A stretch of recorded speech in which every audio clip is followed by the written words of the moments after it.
चाहता हूँ अभी ये मंच जहाँ हम बैठे हैं हम उस समय में प्रवेश करें जब ये मंच ऐसा था, परम दयाल फकीर जहाँ मंच पर थे। ये मेरी बचपन की याददाश्त है। उनकी एक और वशिष्ठ जी बैठे हैं, दूसरे और पीरे मुकाम बैठे हैं और आचार्य बैठे हैं, भंडारों सामने है। एक दिव्य वातावरण बना हुआ जहाँ बैठे हैं हमारे प्रिया जिम्पा जी, हमारे मंत्री। इस जगह पर मैं बैठा था, मेरी दृष्टि वहाँ ही थी। आज भी मैं ये चाहूँगा, शरीर यहाँ है पर मैं आपके सामने आत्मिक रूप में वहाँ बैठूँ और यहाँ ऐसा लगे कि मैं नहीं बोल रहा, हमारा शरीर अपनी आवाज़ दे। यदि हम अपना अहंकार मिटा दें, फकीर कहीं दूर नहीं गया। कल एक बड़े अच्छे संत बाबा मान सिंह पहेवा, उनका शरीर चला गया था 2 दिन पहले, 2-4 दिन पहले। वहाँ हम श्रद्धांजलि दे रहे थे तो सभी संत रो रहे, तड़प रहे। मैंने कहा भी देखो, आप तो जानते हो संत जो हैं वो गए तो कहीं। वाणी कहती है, नाम रहो साधु रहो गुरु गोविंद। संत जाते नहीं कहीं, उनके ज्ञान को पकड़ना है। मैं चाहूँगा हमारे प्रेम की एक लाइन, वो जब मैं जहाँ आया था मैंने सुनी थी, वो फकीर वाली 2 लाइनें, उसको दोहराओ।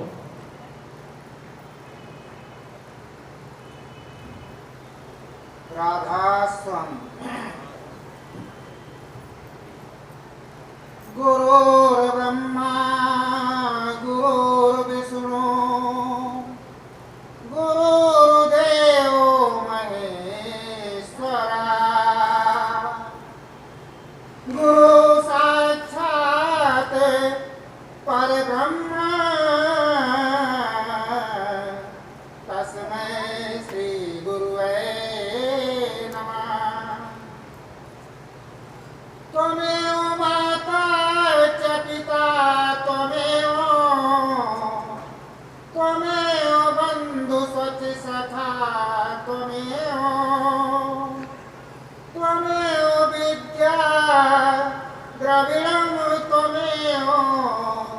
त्वमेव सर्वमम देयो देयो। मन लागो मेरो यार फकीरी में, मन लागो मेरो यार फकीरी में, मन लागो मेरो यार फकीरी में। जो सुख पाओ नाम भजन में, जो सुख पाओ नाम भजन में, सो सुख नानी अमीरी में, सो सुख नानी अमीरी में। मन लागो मेरो यार फकीरी में। भला बुरा सबको सुन लीजिए, भला बुरा सबको सुन लीजिए। कर गुजरान गरीबी में, कर गुजरान गरीबी में। मन लागो मेरो यार फकीरी में। प्रेम नगर में रहनी हमारी, प्रेम नगर में रहनी हमारी। बलि बन आई सबूरी में,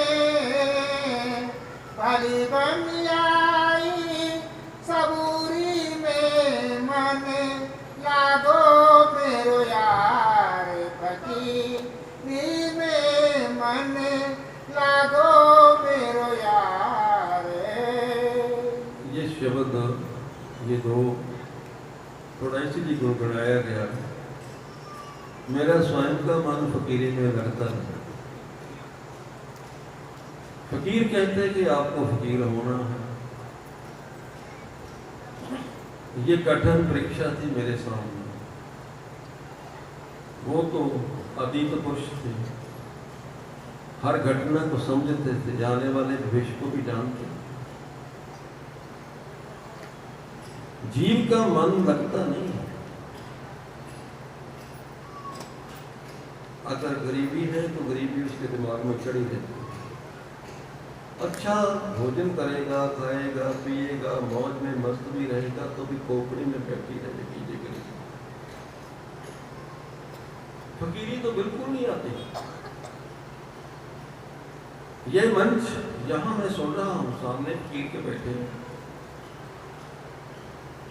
फकीर परम दयाल कहते हैं मैं संत सतगुरु वक्त हूं। मैंने सुना और मैंने ये बात उस समय किसी से नहीं सुनी, अब तक भी नहीं सुनी। अब तक भी नहीं कोई ऐसा प्रकट हुआ जो कहे कि मैं संत सतगुरु वक्त हूं। फकीर कह रहे हैं और अहंकार बस भी नहीं कह रहे हैं। कभी कभी ये भी तो उनके मुखारबन से निकलता था ना, मैं क्या हूं, जिंदगी क्या है, बस राजे जिंदगानी क्या है, एक बुलबुले की तरह मैं पिद्दी ना पिद्दी का शोर। फकीर की बात को समझना बहुत कठिन हो गया। बहुत दुर्लभ था कि उसके ज्ञान को समझना। और फकीर कहते हैं, वो परम ज्ञान दे रहे हैं। आप बैठे हो, आपके भीतर ख्याल तो आ रहा है ना आपके होने का कि तुम हो। ये ख्याल है ना कि मैं हूं। जब मैं हूं ये ख्याल आता है तो ये भी ख्याल आता है कि मैं क्या हूं। ख्याल आता है, पुरुष को पता है मैं पुरुष हूं, औरत को पता है मैं औरत हूं, पुरुष को ये पता है मैं बूढ़ा हूं, जवान हूं, बच्चा हूं, क्या हूं, मैं पढ़ा हूं, अनपढ़ हूं, ज्ञानी हूं, ज्ञानी हूं, मैं अमीर हूं, गरीब हूं, छोटा हूं, बड़ा हूं, मैं क्या हूं। ये तरह तरह के ख्याल आते हैं, हर एक को आ रहे हैं, सभी को आते हैं मैं क्या हूं। और इसी ख्याल में अगर दुखी है तो दुख के ख्याल आएंगे, अपराधी हैं तो अपराध के ख्याल आएंगे, गरीब है तो गरीबी के ख्याल आएंगे। ये आता है। अभी आपको दिमाग में आता है कि हम ये सत्संग हो रहा है, हम सामने बैठे हुए हैं, 24 घंटे तो आप ऐसे बैठे हुए ना रहोगे। ये तो सत्संग दुर्लभ है। ये तो संयोग वश ऐसा समा है, बहुत सी शक्तियों को आयोजित करके वो परमात्मा ने ये वातावरण बनाया है कि आप यहां हो और सत्संग का वातावरण है। हम पुनः सजीव कर रहे हैं फकीर को। और कंसंट्रेशन से, ध्यान से बैठो, पूरी चेतना से बैठ जाओ, ध्यान को भटकने मत दो। आपको ख्याल आ रहा है ना मैं क्या हूं। और दूसरी अवस्था ये भी है, गहरी नींद में चले जाते हो, होश ही नहीं रहते, पता ही नहीं। गहरी नींद में किसी औरत को, आदमी को नहीं पता कि मैं औरत हूं, मैं औरत हूं, ये भी नहीं पता। और तो क्या पता होगा मैं क्या हूं क्या नहीं। गहरी निद्रा है, कुछ नहीं पता, होश ही नहीं है। और जब उस गहरी निंद्रा में भी तुम कुछ अनुभव कर लो, और जब यहां बैठे हो और जो भी आपके ऊपर आरोप लगे हुए हैं उनसे बाहर आ जाओ। आपके ऊपर आरोप लगे हुए हैं, आरोप है, किसी के ऊपर रोप लग गया, आरोप लगा किसी के ऊपर, किसने ये अपराध किया है, अब वो कोर्ट में जा रहा है और वकील उसको पहले उसकी इंटरव्यू लेता है, भाई वो उसको पूछता है, उसको कन्विंस कराता है, वो साबित करेगा ना कि तुमने अपराध नहीं किया। अगर वो जिसके ऊपर मतलब आरोप का मतलब जो किया नहीं वैसे उसके ऊपर दोष लगा है, अगर वो जाकर कोर्ट में कह दे कि ये तो मैंने किया है, वो दोष तो सिद्ध हो गया, वो तो बात बन गई, वो तो दोष जो लगा था वो सब तो किया उसने नहीं है। ये बात भीतर बहुत गहरी समझने वाली है। आप नहीं हो, आप मान रहे हो मैं हूं,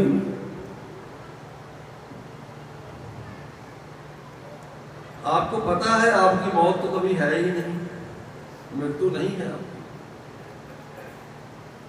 पर क्या आपके मन में ये विचार आता है कि मैं नहीं मरता? नहीं, तरह विचार आता है मैं मर जाता हूं। और हमारे शास्त्र वेद ग्रंथ क्या कहते हैं? तुम नहीं मरते, ना तुम मरते हो, ना जन्मते हो, ना तुम करता हो, ना भोगता हो। अगर मरते होते तो भगवान श्री कृष्ण क्यों कहते? तो बार बार कहते हैं, एक बार वो कहते मुझे समय पर आकर ये ज्ञान देता ही, यदा यदा धर्म से अग्रान भक्ति भारत अवयुत्थान धर्म से तदात्मानं सृजाम्यहम् प्रयत्नाय साधुना विनाशाय दुष्कृतम् धर्म संस्थापनार्थाय संभवामि युगे। भगवान श्री कृष्ण कहते हैं कि तुम नहीं मरते। नैनम छिन्दन्ति शस्त्राणि नैनम दहति पावकानि चैनम क्लेदयन्ति आपो न शोषयति। क्या आप भगवान श्री कृष्ण की मानते हो? वेद कहते हैं तुम नहीं मरते, ऋग्वेद कहता है, सामवेद कहता है, यजुर्वेद कहता है, अथर्ववेद कहता है तुम नहीं मरते। तुम उन वेदों की मानते हो? शास्त्र कहते हैं, खट से शास्त्र है, मीमांसा कहता है तुम नहीं मरते, सांख्य कहता है तुम नहीं मरते, वेदांत कहता है तुम नहीं मरते। तुम उनकी मानते हो? और स्मृतियां कहती हैं, पुराण कहते हैं, 18 पुराण 18 पुराण कहते नहीं मरते। कहते 4 पुकारे ना कोई माने, खट भी एका बार पकाने, 10 अष्ट में एको कहा तो भी जोगी भेद। तुमने उनकी मानी नहीं है, बिल्कुल नहीं मानी। दाता दयाल ने 3000 से ज्यादा पुस्तकें लिखी है। गोपीगंज गए, हमने देखा दाता दयाल की धाम उजड़ी हुई। द्वारा पुनः ये महाराज आचार्य आत्मानंद की कृपा है, थोड़ा वहां रौनक बढ़नी शुरू हो गई। उनके घर देखने चले गए दाता दयाल का, हम ये ले गए सभी हम दाता दयाल के जहाँ घर वो रहते थे। तो जिम्बा जी उस घर में जो पंडित जी रहते थे उसमें तरह की फोटो लगाई हुई। मैंने कहा ये बिजनेस के लिए लगाई। अगर अकेले दादा की फोटो रखता ये जगह समय का बहुत बड़ा ऐतिहासिक सफल होता। मैंने निश्चित को वहां उनको बोला 3000 पुस्तकें लिखी दादा की, फकीर होका दे रहे हैं जगह जगह पर। गुरु नानक देव जी अपनी वाणी में कहते हैं एक ओंकार सतनाम करता पुरख तुम ना तो करता हो, निर्भव निर्वैर अकाल मूर्त तुम्हारी कभी मौत नहीं है। ये तुम्हारी व्याख्या है मूल मंत्र। तुम नहीं मरते। भगवान दुनिया के संत महापुरुष फकीर तो बड़ा पक्का कह रहे थे। गुरु अर्जन देव महाराज जी वाणी में कहते हैं ना, जब लग जाने मैं किछ करता है तुम करता नहीं हो, तुम नहीं, तब लग गर्भ जोन में फिरता, जब ये जाने मुझते कुछ होए तब इसको सुख नहीं है। ये तो करता है ही नहीं, ना तुम करता हो, ना तुम जन्मते हो, ना तुम मरते हो, मगर तुम अपने आप को मानकर चल रहे हो और मानते किसी की भी नहीं। तुम अपनी समझ से चलते हो, मन की मत से चलते, गुरु की मत नहीं लेते। वो तो क्या, गुरु की मत तू ले आने भगत बिना और डूबे। गुरु कहता है तुम नहीं मरते। सत्संग का मतलब ये है, सत्संग तो अगर तुम सुन लिया किसी गुरु का और समझ लो, वो तो कहा है विशुद्ध संत मिले पुण्य ही, कहने कृपा है अगर तुम शुद्ध संत मिल जाए। इसका मतलब अशुद्ध संत भी होते हैं, ऐसे भी संत हैं वो कहते हैं वो गुरु वो धन हरे शोक ना हरे, हरे शिष्ट धन शोक ना हरे। उदासी है ना, भीतर उदासी भी हो, हमने तो मर जाना है, शोक। अब वो तो हरते नहीं, धन हरती, हरे वो शिष्ट धन शोक ना हरे, वो गुरु नरक कुंड में हरे। वो तो राजाओं के में लिखा है, तो राजा कौन होना चाहिए? फकीर कहते थे, वो संत होना चाहिए जो राज में आए। तो कम से कम हमारे ट्रस्ट का तो जिम्पा जी वहां पहुंच गए, ये तो होगी ना।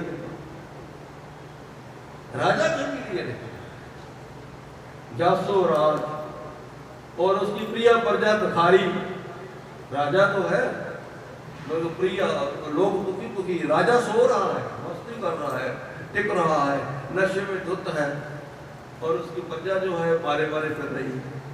ऐसे ऐसे राजा हुए, विक्रमादित्य रात को रूप बदल कर घूमते थे, महाराजा रणजीत सिंह रात को अपना स्वरूप बदल कर घूमते थे। और आपने राम कथा तो सुनी है ना, सारी अयोध्या सो रही थी और राम जिस वेले हनुमान जी संजीवनी लेकर निकल रहे थे और बाण मारा और भक्त जाग रहे थे, राजा जाग रहा था, सारी अयोध्या सो रही। सबके लिए ज्ञान दिया हुआ है, तुमने कैसा होना है। अगर पूर्ण संत जीवन में मिल जाए ना, गुरु मिल जाए, तो वो आपको गुरु बनाकर छोड़ेगा। इतना गहरा है सत्संग का प्रभाव। पर हम कौन हैं? मनमुख। गुरु की बात हम सुनते ही नहीं हैं, हम अपनी ही दुनिया में घूम रहे हैं। गुरु के साथ मिलन हो जाए, परमात्मा के साथ मिलन हो जाए, तो क्या तुम यही रहोगे जो वहां हो? वैसे कोई भी मिले किसी को, वो एक तो नहीं होता। पति पत्नी 40, 50, 100 साल इकट्ठे भी रह लेंगे तो एक तो नहीं होएंगे। ये मेरे हाथ में फूल है ना, तो ये कपड़ा है, ये कपड़े और फूल को मैं मिला लूं, एक तो नहीं बनेगा, अलग अलग रहेगा। मगर गुरु क्या है, ये कपड़े में गांठ बनी हुई है ना, बस ये भरम की गांठ है, और गांठ खुली और एक हो। एक घड़ा है, उसको ख्याल आ गया कि मैं घड़ा हूं, अब उसको मरने का ख्याल आ गया। मरने का ख्याल क्यों आया? कि घड़े को ये भूल गया कि मैं मिट्टी। अगर घड़े को याद रहे कि मैं हूं ही मिट्टी, तो सर्वत्र है वो। अगर फकीर परम दयाल का ध्यान तुम्हारे भीतर है, तो तुम पूरे विश्व भर के लिए, पूरे खंडों ब्रह्मांडों के लिए। ये ज्ञान किसी चार द्वारी के भीतर नहीं है, बहुत बड़ा ज्ञान है। ये तो हम कमल जी का धन्यवाद करते हैं, हर हफ्ते आपको सत्संग देते हैं। हमारी जिम्मेदारी कुछ और है। हम जैसे हमारा श्री गोपीगंज में थे, हम चित्रकूट में थे, राष्ट्रीय रामायण मेला चल रहा था। मुझे बताया गया कि बहुत बड़े पहुंच रहे हैं, वो जज सुप्रीम कोर्ट के, वहां के राजा महाराजा सब आ रहे हैं। हम चित्रकूट में, फकीर ने आपको ऐसा बनाया कि तुम पूरे खंडों ब्रह्मांडों के लिए, तुम जो जहां इतने बैठे हुए तो इतने नहीं हो, लाखों जैसे एक एक हो। ये बहुत बड़ी यहाँ महिमा थी, ये कृपा है। मैं जब इन ट्रस्टियों को देखता हूँ, राणा जी को देखता हूँ, जम्पा जी को देखता हूँ। जम्पा जी अपनी देखो, ये मंत्री होने के बावजूद भी जिम्बा जी को इनके भीतर ऐसा अहंकार तो नहीं है अलग से। मैं जब इनको भेंट होती है मिलता है तो फकीर की बातें करता हूँ। और ये फकीर का आदेश था पूरा संसार में शांति कैसे आए, वो शांति संसार में जाए। बहुत बड़ा फकीर के मिलने के बाद उस समय मेरी जवानी की उम्र थी और मैं अपने किसी दोस्त के माध्यम से बाबा चरण सिंह के पास पहुंच गया। वहां उनसे मैं उनको वही प्रश्न किया था कि ये जो राज यहाँ से मुझे पता चला कि आप इसको क्यों नहीं बताते। तो उनका यही था कि लोग अधिकारी नहीं हैं इसीलिए नहीं बता रहे, क्योंकि ये जो ज्ञान है ना ये उनको ये था भी ये कंस्ट्रक्टर नहीं है। फकीर तो हमारा रिक्शे पर जा रहा है और परम ज्ञान है उसके पास। हमारा परम ज्ञान बहुत मीठा बहुत प्यारा सा, वो सिग्नल देता है हमको। हम अपने आप को खाली करके बैठे तो फकीर का सिग्नल आ जाएगा। उसने ये भी ज्ञान दिया ना कि तुम कैसे पिंड के पार जाना है, अंड के पार जाना है, मन कहाँ तक है, कोई भरम उसने छोड़ा नहीं है। इसलिए ये जो यहाँ की संगत है ना ये धन्यवाद की पात्र है। मैं आपको बधाई देने के लिए आता हूँ। आप जब यहाँ बैठते हो बड़ी श्रद्धा से बैठा करो। अभी कुलदीप शर्मा जी हैं, प्रदीप जी आपका मैं प्रेम करता हूँ। जब भी ये मुझसे फोन करते हैं ना जिम्बा जी, इनके आवाज भी तब निकलती है, बाबा जी मैं तो फकीर से बात कर रहा हूँ। अरे जैसी भावना रखोगे वैसे तुम होते जाओ। फकीर की अनंत के तो यही शब्द में इसीलिए कि मन लागो मेरे यार फकीर, तुम्हारा तो मन लगता नहीं था, मैं तो फकीर से बहस करता था। पर जब लगने लगा तो पता लगा कि फकीरी के ऊपर तो कुछ है नहीं। चाहे गई चिंता गई मनवा बेपरवाह, जिसको कुछ ना चाहिए वो ना होगा। आबरू है कि कोई आबरू ना हो, मुझको अपने जिस्म की भी जस्तजू ना हो। फकीर की मौज क्या है, जब उसे अनुभव हो गया तो उसकी मृत्यु ही नहीं है। ये है ज्ञान। और उस समय मिलेगा जब तुम अपने आप को भीतर से हटा लोगे। तुम हटाओ हटो और तुम हैरान हो जाओगे, तुम यहाँ बोलने वाले भी नहीं हो। उसकी मौज है, जो चाहता है वो कर सकता। क्योंकि पहले ही हम 1 घंटा लेट चल रहे, इसीलिए मुझे ख्याल आया फकीर की बात तो ऐसी है ना, अगर उसकी मौज में बैठ जाओ। हम कई बार ऐसी संगत में बैठते हैं ना, रास्ते में हम आ रहे थे, हमें पता था कल कि 5 से 7 बजे यहाँ सत्संग है। हम किसी संत के पास ठहरे, वहाँ संगत थी, बैठ के उसे वहाँ अटक गए। तो हमारे को मिलने वाले लोग थे, उनके पास सत्संग करने लगे। जब वहाँ सत्संग करने लगे तो हमने कहा भी ये फकीर का ही काम है। यहाँ कमल जी का मैं बहुत इनका मैं आभारी हूँ, ये जिम्मेदारी निभाते हैं। हमारी जिम्मेदारी जो फकीर ने दी है अपने ढंग से कर रहे हैं। फकीर ने बहुत से लोगों पर कृपा कर रखी है। हमारे पास छोटे लाल जी हैं, ये भी बड़ी कृपा बरसाते रहते हैं। गोपीगंज गए आचार्य आत्मानंद जी, बड़ा प्यार दिया इन्होंने। हमारे बैठे हैं सारे, इन पर कृपा है। मैं चाहूँगा कि हम जब बैठे भीतर भावना से, श्रद्धा से, प्यार से हम फकीर के संदेश को सुने।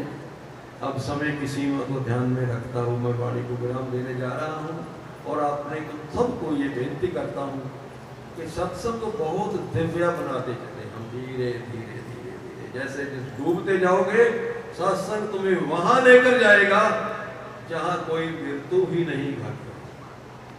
तुम हैरान हो जाओगे तुम किस मंडल में पहुंच गए। वहां पहुंच गए अठे पहाड़ महल विच जानन जगन प्रेम। बस आपके भीतर प्रेम ही बरसता है।